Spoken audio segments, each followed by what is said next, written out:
Welcome back to the X-Files podcast. Tonight we watched Home again. Where do we even start with this one? Well, what did you think of this one? Nothing. Nothing? Is that always your stock answer? Nothing at all. Nothing at all? I had no opinion. You just sat there blank-faced as we watched it? Yeah. Oh no, I thought those Band-Aids looked pretty good. It was so gross! Pretty weird how Mulder licked the Band-Aid to see if it was okay. And put it on. Oh, it was pretty disgusting. This is still good. That's one of those things that really gets to me, like old Band-Aids or stickers or things stuck to them that are all linty or gooey and disgusting. Like putting them on. Ew. Yeah, that shot of Mulder's shoe.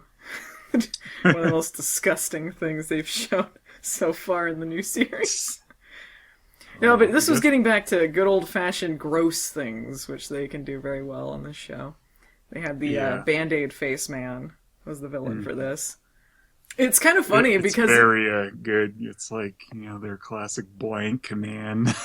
Yeah, it's funny. It's because it works with the theme, especially when they say what it is. It's not really a particularly new theme, but it does kind of come off like they're just in the writing room like, what kind of gross thing can we come up with? Dartboard, Band-Aid, face nose man. Yeah, nose man. Is it Band-Aid nose man or Band-Aid face man? I don't remember. I think it was I thought face. It was Band-Aid nose man. It could have been nose. But either way, it just... Smoking Man and Band-Aid Nose Man team up. The ultimate duo. Oh no! Yeah. Our worst nightmare! What's great is, like, X-Files seems like they come up with these ideas, like, just what is something really gross or creepy and weird that we could come up with, and then let's sort of build a story around it, and they do come up with themes for it. It's not like it comes off like, here's an evil lamp. Like Amityville or something. Amityville 4 territory. Yeah. It feels like, there is some thought process there, but it's always something weird. And sometimes it just feels like they built the story around that. They're like, let's just do that, yeah. But, this is pretty good. Didn't have a lot to do with, Sculder's mom. It's not an X-Files episode unless they're killing off a relative. They were like, holy shit, Scully's mom lived through the whole series? Oh, we gotta put a stop to that. Yeah, the real X-File is how she survived this long. I think the whole reason for this revival was because they realized Scully's mom survived the series. They're like, we gotta kill her off. She's still got two brothers. We'll just be like, we're doing this mini-series. Yeah, just kill her mom. Can't believe we let her mom live. They're running out of relatives, so you think, but they're going to find more. She's still got a couple brothers, Mm-hmm. So. Yeah, one we didn't really know about. Maybe he was mentioned before, but I think he was. There's just a lot to keep track of. Yeah, well, we only saw the other one in the series. Yeah, so Scully's mom died in this episode, which was not hard to call. It's like, oh yeah, she ain't making it through this episode. Finally killed her off, and Scully is like, oh man, there's a free coin on this necklace, and then she went and got a soda. She steals the coin. Her mom goes, I still function! She goes, nope. Scully scream! Cuts off her life support. Takes the coin, gets a Dr. Pepper. A Diet Dr. Pepper. She's watching her figure, That's when she gets reformatted into Scully's Mombatron. Not very popular with the fans, really. When is old Scully's mom going to come back? We want the classic Scully's mom. Mom, is that you? Here's a hint. X-Files got weird. Meanwhile, Mulder's listening to the best of Skinner in that last scene. Yeah. Sorry, Scully, said I it was wasn't on listening. CD, but this is the new series, so he's listening to it on his iPod. No, he's still listening to it like an old CD player next to her. He's Yeah. like, oh no, it He's skipped listening because to I it on a moved a little. Walkman. Yeah. Why is Skinner making these on Walkmans? Old tapes. How does he even do that Tape anymore? of Skinner. Best of Skinner tape. This podcast is going to make no sense All to anyone beside who's these not us. digital downloads and then best of Skinner tape. Skinner recorded over that old tape that he had recorded that info that he gave to that old Indian man so that he could threaten the cigarette smoking man like, word of mouth. They know all the secrets. So this is where you pucker up and kiss my ass. This is where people turn the podcast off. Like, they've already been talking about the episode. Best of Skinner? What the fuck is this shit? Okay, let's get back to on track about the episode. I liked it better than the second episode. Actually, better than the first episode, honestly, of the series. I didn't like it as well as last week because that was a really good one. But I mean, this was kind of a classic creepy story, I thought, and they did a good job with incorporating the William stuff into it. Like, I liked a lot of the... Keeps thinking she sees him calling. Yeah, I like the subtlety of that, like, where it just says William, and then it cuts back and it says Mulder. Mm-hmm. Where you gotta, like, pay attention to what that was. Or when the guy is talking... motif, they did tie it in a bit. Yeah, when the guy's talking about creating the Band-Aid nose man, and then Scully's thinking about creating William. Seemed a little random, though, just his story of creating him. I made this, I guess. I do like when he's just like, it's a tulpa. It's like, this ancient Buddhist thing, and then Mulder's like, nah, that's been disproven. That's not even Mulder's a thing, man. Actually. Mulder actually'd him on it. Yeah. So I love there really was no explanation for it. I created this. It came to life. My bad. But I guess occasionally on X-Files you'd get ones like that where they don't really explain how and the why of it. They don't explain a lot in X-Files. Well, I mean, usually there's an idea behind it, but sometimes it's just like... Well, they did have an idea behind it, the Tulpa thing. Yeah, but that was a thing that did not really... It was disproven. Like, it was a mistranslation. But it was still an idea. Yeah. I liked the scene where they're playing downtown, where he's attacking the woman. That was kind of a classic X-Files thing, with the really cheery music while someone's being murdered. Yeah, it reminded me of Lost, because they used that song in a kind of similar way. It reminded me of that other X-Files... He put her in the coffee grinder after that, too. Yeah, he was, like, putting body parts in the... It's like, man, someone is going to get a big surprise when they get their next coffee from this. Well, if your monsters don't have a sense of humor, who will, Yeah. Band-Aid nose man, he is the funniest. And you know how he splattered that other guy's blood on the painting? Just like, he's a regular Jackson Pollock. Jokes. Jokester. Band-Aid joke man. He should have been called Joke Man, yeah. There's the Band-Aid joke man. It reminded me a little bit of that other episode, Home, that they did, that had the inbred people, where they kept playing that wonderful, wonderful song where they're doing horrible things. Wrong Turn Zero. Wrong Turn Zero, yeah. That episode that was so controversial. That episode and like, I got a dumb idea for a movie. I love that episode was so controversial, like just because around the time that it was made, when you could find much worse things on X-Files. Mm-hmm. But yeah, they had a lot of good stuff in this episode. They tied in some more themes into it to carry the characters, so it didn't just feel like, a random middle-of-the-road thing. Yeah, Scully's mom dying, and she's like a prophet, says something about William and dying. Well, she said William is my son's name, too. Is what she said. When they played it again, I got it. So I don't think she was prophesying anything, but she's... Well, it's just, like, why would she know to say anything about that? Yeah, I mean, it's one of those convenient say something to tie into the theme, and the fact that she asked for Charlie, the estranged brother, before she was asking for anyone else, like, saying, like, just because they're out of your life, they're still your child, and protecting them. And yeah. They had a lot of kind of convenient things in this episode, such as, Mulder walking along and then he happens to hear those two people arguing about the very thing he's investigating and comes over. I do like when she calls him a douchebag and like, are you guys married? One thing we neglected to mention last week was the amazing Mulder in red briefs scene where he's peeping through. And that's apparently what Mulder sleeps in. Good stuff. That should be like his new intro shot. Just floating across an eye or something. When it does that, like, that stupid choppy, like, freeze frame of them coming into the door, instead it keeps moving in closer and on him and those briefs on the bed. Ends right on his crotch. And then it plays the best of Skinner. Yeah, I bet there are some people listening to this podcast that are not familiar with us that are just looking up X-Files stuff on YouTube and they're like, what a couple of jackasses. They just keep making fun of it. Do they even really like the show? Yeah. It was really dumb at the start was when that guy was all like, oh, well, I'm safe because Mulder and Scully aren't dead yet.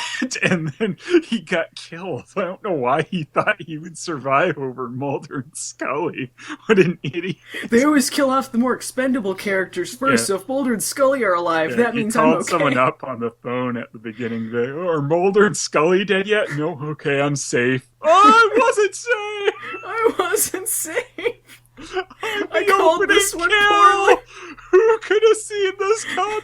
Yeah, you always hope in your life that you are not going to be the opening kill person. You want to be the main character of the story, You don't want to be in an opening scene on X-Files. Like, what scene is this in X-Files? It's before the opening. Fuck. Oh, damn it. I'm toast. On a scale of 1 to 10, how dead am I? But don't worry, even if you're near the end, they're going to come just in time to save you. The guy torn apart. I like, too, Scully's assumption. Amazing. I like Scully's assumption that it was him screaming. When she's just like, oh, how did we not see the guy leaving? We heard him screaming seconds ago. When they see a pile of body parts on the ground, it's like, well, what if it was like the other guys screaming? I don't know. I guess they'd still have to see him leave. But yeah, they'd still have to see him. I guess they assume the guy who got ripped apart was the one screaming. Nah. Look, this is why I'm going to be an FBI agent. I'm good at determining clues. Look, I called that Scully mom dying, alright? So, clearly I'm the world's greatest detective. Can you see this TV character dying a mile away? Okay, good enough for the FBI. I am the world's greatest TV detective. Watched enough of this to know what's going on. Man, are they gonna finally kill off her mom? Yeah. Like when she's like asking, like, why would she say that thing about William? And Mulder's just like, well, remember how crazy my mom was when she died? Those crazy dying moms. It's Hound good. it, Scully. It's good we can laugh about this stuff, Skull Zones. They did pretty much immediately run off and then make X's with their flashlights after her mom died. X-Files away! Mulder's phone goes off, starts with the ringtone of the show's theme. Oh, sorry. I gotta check this. Yes, I do want the best of Skinner Volume 2. I love Volume 1 so much. I liked when they were talking in the hospital and Scully's like, have we invented a way to wish someone back to life? This was real, by the way. If you guys haven't watched it, this was really dialogue in the show. And Mulder's like, oh yeah, I pretty much invented that when you were in the hospital. Oh, you're a dark wizard, Mulder. Yeah. This is good stuff. I like... Oh, her mom comes back as a space ghost. Well, why wouldn't she? It turns out she had a heart attack because Krycek made her have a heart attack. Krycek! Krycek shrunk himself down and went into her body and caused the heart attack. And now he's escaped into the internet. Mulder and Scully inside the computer. Mulder and Scully have to shrink themselves down and surf the web to find Krycek. Krycek's on this floppy disk. He downloaded himself to the floppy. How many people who who are listening to this podcast just for X-Files have tuned out by now. Yeah. Okay, if I had to rank this episode, I would say it's better than the first two, not as good as the last. Yeah, it's pretty solid. Had some gross stuff in it. Good monster stuff. Say it was just below that one episode in season 3. You know the one. That one. It can't be as good as Space in season 1, but what can be? Man, Space is so good. I wish it was just Mulder and Scully walking around like, well, we can't really do anything. We can't really get this Band-Aid nose man, but we can watch the stock footage of people in space. What do you think? And it's the same stock footage from, like, 1993 that they're using. Band-Aid Nose Man was almost one of your favorite plots because he's kind of similar to a golem. You always love when the golem stuff gets... I fucking hate Golem. But you know why I hate the Golem thing? It's not because of the whole created monster that fights for him. That's interesting, but it's because it always focuses on strict Jewish religion. And it's always the most boring thing in the world. Like, they talk to Jewish people who are, like, just being so boring. Yeah. Well, the thing is, it's like, yeah, usually like in a supernatural type show, and if they bring in like a bunch of Jewish people, it's like, well, it's probably going to be about a golem. Yeah. It always is. It always is. It's the same thing as like, are they going to do a Chinatown episode? I wonder what's going to happen. Oh, look, it's really seedy and some gambling and a tattoo parlor. There are better things they could use, you know, like there are ways to do the Golem story that are more interesting than people do, but they always focus on the really boring religious aspect of it, which it's just always a chore to sit through. But this one, you know, it was a just different the kind avenger of the homeless, I Yeah. guess. Yeah, well, and a Tulpa is not even... I mean, we've seen that on other shows, too. They used that on Supernatural, and when it was a ghost, but it wasn't really a ghost, when the ghost facers were introduced. And everyone believed in the story so much that it became real. I think that was supposed to be a Tulpa.